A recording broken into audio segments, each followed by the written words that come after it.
കൊല്ലത്ത് എസ്.എൻ. മെഡിക്കൽ ട്രസ്റ്റിന് കീഴിലുള്ള വെള്ളാപ്പള്ളി നടേശൻസ് നഴ്സിംഗ് കോളേജിൽ വീണ്ടും വിദ്യാർത്ഥികൾ സമരവുമായി രംഗത്തെത്തി. മാനേജ്മെന്റ് സെക്രട്ടറി ജയദേവൻ മാധ്യമങ്ങളിൽ പെൺകുട്ടികളെ അധിക്ഷേപിച്ച് സംസാരിച്ചതിൽ പ്രതിഷേധിച്ചായിരുന്നു സമരം. പ്രിൻസിപ്പാലിന്റെയും രക്ഷകർത്താക്കളുടെയും സാന്നിധ്യത്തിൽ നടന്ന ചർച്ചയ്ക്ക് ശേഷം സമരം അവസാനിപ്പിച്ചു.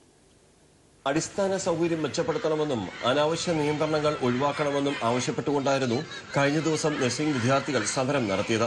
ആവശ്യങ്ങൾ അംഗീകരിച്ച ശേഷം മാനേജ്മെന്റ് ട്രഷറർ നടത്തിയ ഈ പ്രതികരണം ഇങ്ങനെയായിരുന്നു. മൊബൈൽ ഫോൺ ഈ പ്രായത്തിലുള്ള കുട്ടികൾ ഉപയോഗിക്കുന്നത് ഒരുപാട് പ്രശ്നങ്ങൾ ഉണ്ടാക്കുന്നു. അത് അനുഭവത്തിൽ നിന്നാണ് നമ്മൾ അങ്ങനെ ഒരു തീരുമാനം പറഞ്ഞത്. അപ്പോൾ അല്ലെങ്കിൽ നമ്മുടെ പേരിൽ അവസാനം പേരൻസ് വന്ന് ചോദിക്കും, ഹോസ്റ്റലിൽ പിള്ളേർ എന്താ ഒളിച്ചോടി പോയത്, അല്ലെങ്കിൽ അവർക്ക് അങ്ങനെ സംഭവിച്ചത് എന്താണെന്ന് ചോദിക്കും. ഈ പ്രതികരണമാണ് വിദ്യാർത്ഥികളെ വീണ്ടും സമരവുമായി രംഗത്തിറക്കാൻ കാരണം. ഞങ്ങളെ സ്ത്രീത്വം അപമാനിച്ചു, VNSSലെ കുട്ടികളെല്ലാം ഒളിച്ചോടാൻ നിൽക്കുന്നവരാന്ന് സാറ് പറഞ്ഞു. മീഡിയയുടെ മുമ്പിൽ സാർ അങ്ങനെ പറഞ്ഞു. പേരൻസും വെളിയിലുള്ള എല്ലാവരും അറിഞ്ഞത് അങ്ങനെയാ. ഞങ്ങൾ അതിനു വേണ്ടിയാ സ്ട്രൈക്ക് ചെയ്യുന്നത്. പക്ഷെ ഞങ്ങൾ പറഞ്ഞത് ഇവിടുത്തെ അടിസ്ഥാന സൗകര്യങ്ങളടക്കം എല്ലാം ഞങ്ങൾക്ക് നേടിത്തരണമെന്നായിരുന്നു. വിദ്യാർത്ഥിനികളും SFI പ്രവർത്തകരും കോളേജിലേക്ക് തള്ളിക്കയറി. അടിയന്തരമായി വിളിച്ചു ചേർത്ത PTA മീറ്റിംഗ് അവസാനിപ്പിച്ച് കുട്ടികളുടെ പ്രശ്നം പരിഹരിക്കണമെന്നാവശ്യപ്പെട്ട് യോഗം തടസ്സപ്പെടുത്തി. തുടർന്ന് അധ്യാപകരും രക്ഷകർത്താക്കളും വിദ്യാർത്ഥി പ്രതിനിധികളുമായി ചർച്ച നടത്തി സമരം അവസാനിപ്പിച്ചു.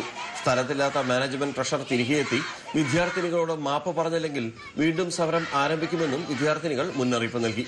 News bureau.